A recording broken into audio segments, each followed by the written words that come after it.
যথেষ্ট অপেক্ষাৰ অন্তত আপোনালোকলৈ আহিল এটি ভাল খবৰ। হয় নিশ্চয় আপোনালোকে সকলোৱে গম পাইছে যিসকলে এডিআৰই ৰিক্ৰুটমেণ্টৰ অনলাইন এপ্লিকেশ্যন ফৰ্ম ফিল কৰি থৈছিল আৰু তেওঁলোকে চিন্তিত হৈ আছিল যে এই এক্সামটো কেতিয়া কণ্ডাক্ট কৰিব অসম চৰকাৰে বা এই এক্সামটোৰ কাৰণে এডমিট কেতিয়া আহিব। তো তেওঁলোকৰ বাবে আজি এই ভিডিঅ'টো লৈ আহিছোঁ। এডিআৰইৰ যিটো এডমিট কাৰ্ডৰ বাবে SLRCয়ে কি কৰিছে, তেওঁলোকৰ ছাইট মুকলি কৰি দিছে। লিংক কেইবাটাও দিছে, 3টা লিংক দিছে। আপোনালোকে স্ক্ৰীনত দেখিছে 3টা লিংক দিয়া আছে, লিংক 1, লিংক 2, লিংক 3 হয়নে। গতিকে যিকোনো এটা লিংকৰ পৰা আপোনালোকে আপোনালোকৰ এডমিট কাৰ্ডখন ডাউনলোড কৰিব পাৰিব। এতিয়া কথাটো হ'ল যে কি, যিসকলৰ এপ্লিকেশ্যন ID আৰু যিসকলৰ এপ্লিকেশ্যন পাছৱৰ্ড, যিসকলৰ এপ্লিকেশ্যন ID আৰু পাছৱৰ্ড মনত আছে তেওঁলোকেতো ইজিলি এডমিট ডাউনলোড কৰি ল'ব পাৰিব। কিন্তু যিসকলৰ নাই তেওঁলোকে কি কৰিব, যিহেতু যথেষ্ট দিন হ'ল এই এক্সামটো এই ৰিক্ৰুটমেণ্টৰ কাৰণে ফৰ্ম ফিল কৰা, হয়তো কাৰোবাৰ মনত নাথাকিব পাৰে এপ্লিকেশ্যন ID হওক বা পাছৱৰ্ড হওক। গতিকে তেওঁলোকে এই সমস্যাটো সমাধানৰ পথো মই এই ভিডিঅ'টোৰ জৰিয়তে অলপ দেখাবলৈ চেষ্টা কৰিম। আৰু তাৰ লগতে যিসকলৰ এপ্লিকেশ্যন ID আৰু পাছৱৰ্ড আছে তেওঁলোকক কিদৰে এডমিট কাৰ্ড ডাউনলোড কৰিব তাৰ বিষয়ে এই ভিডিঅ'টোত মই আপোনালোকক অৱগত কৰিম। গতিকে ভিডিঅ'টো সম্পূৰ্ণ চাব আপোনালোকে, আৰু ভিডিঅ'টো ভাল পালে লাইক এটা কৰি দিব। তেন্তে ব'লক আমি ষ্টাৰ্ট কৰোঁ ভিডিঅ'টো। ফাৰ্ষ্টে দেখিছে লিংক 1, লিংক 2, লিংক 3 দিয়া হৈছে। আপোনালোকে যিকোনো এটা লিংক ক্লিক কৰিলেই হ'ব। মই লিংক 1ত ক্লিক কৰি দিছোঁ। লিংক 1ত ক্লিক কৰি দিয়াৰ লগে লগে এইটো আপোনালোকৰ এটা পেজ খোল খাই যাব। গতিকে ইয়াত ফাৰ্ষ্টে কি দিয়া হৈছে চাওক, এপ্লিকেশ্যন যিটো নাম্বাৰ দিয়া হৈছে, এপ্লিকেশ্যন নাম্বাৰ দিয়া হৈছে দেখিছেনে, আৰু নেক্সট দিয়া হৈছে পাছৱৰ্ড।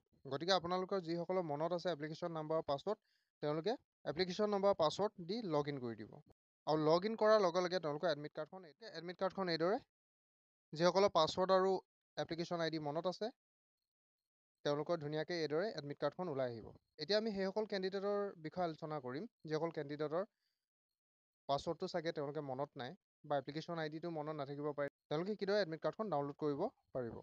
এতিয়া ধৰি লওক কাৰোবাৰ এপ্লিকেশ্যন নাম্বাৰ বা পাছৱৰ্ডটো মনত নাই, তেওঁলোকে যেতিয়া ফৰগট পাছৱৰ্ডত ক্লিক কৰিব, ফৰগট পাছৱৰ্ডত ক্লিক কৰাৰ লগে লগে এইদৰে দেখিছেনে ছাইটটো খুব শ্ল' হৈছে। যিহেতু কি হৈছে, লাখ লাখ কেণ্ডিডেটে কি কৰিছে, যিহেতু তেওঁলোকৰ এডমিট কাৰ্ডখন ডাউনলোড কৰি আছে, আৰু তাৰ মাজত বহুত কেণ্ডিডেট এনেকুৱা আছে যাৰ পাছৱৰ্ড মনত নাই, তেওঁলোকে ফৰগট পাছৱৰ্ড মাৰি কি হৈছে ট্ৰাই কৰি আছে এডমিট কাৰ্ড ডাউনলোড কৰিবলৈ। গতিকে সেইবাবে ছাইটটো খুবেই শ্ল' হৈছে। গতিকে এই সমস্যাটো অল্টাৰনেট এটা চলিউশ্যন মই দিবলৈ আপোনালোকক চেষ্টা কৰিম। গতিকে আৰু ফৰগট পাছৱৰ্ড কৰাৰ লগে লগে হ'ব কি, যাৰ ছাইটটো খোল খাব, ফৰগট পাছৱৰ্ড কৰি দিয়াৰ লগে লগে তেওঁলোকৰ ডেট অফ বাৰ্থ আৰু মোবাইল নাম্বাৰটো বিচাৰিব, যিটো এপ্লিকেশ্যন ফৰ্ম ফিল কৰোঁতে মোবাইল নাম্বাৰটো দিছিলে আৰু ডেট অফ বাৰ্থটো নিজৰ সেইটো দিলে ৰিকভাৰী হৈ যাব নিজৰ পাছৱৰ্ডটো, নিজৰ সেই মোবাইল নাম্বাৰটোত SMS গুচি আহিব, আৰু সেই পাছৱৰ্ড আৰু এপ্লিকেশ্যন IDটো অহাৰ লগে লগে সেই তেওঁলোকে তেনেকৈ নিজৰ এডমিট কাৰ্ডখন ডাউনলোড কৰিব পাৰিব। এতিয়া যদি কাৰোবাৰ অহা নাই, এই ছাইটটো দেখিছেনে আপোনালোকে, এই ছাইটটো টাইমত দেখাইছে দেখিছেনে। গতিকে এই ছাইটটো বৰ্তমান কি হৈ আছে, খুবেই শ্ল' হৈ আছে।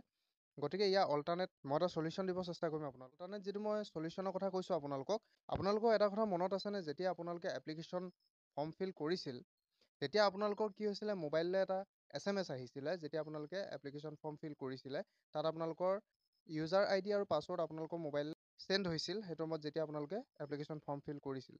গতিকে আপোনালোকে আপোনালোকৰ টেক্সট মেছেজত গৈ SLRC বুলি দেখিছেনে, মই ইয়াত ডিছপ্লেত দেখাই দিছোঁ, SLRC বুলি চাৰ্চ কৰিব আপোনালোকৰ টেক্সট মেছেজত গৈ।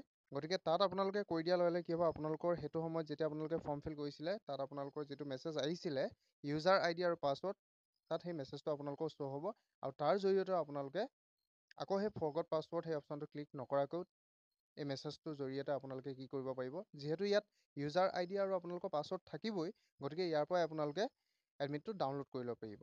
গতিকে আজি ভিডিঅ'টোত ইমানে আছিল। যদি ভিডিঅ'টো ভাল পায় তেন্তে ভিডিঅ'টো লাইক কৰি দিব আৰু চেনেলটো ছাবস্ক্ৰাইব কৰি ল'ব। ঠিক আছে, আকৌ লগ পোৱাৰ আশাৰে ধন্যবাদ। জয় আই অসম।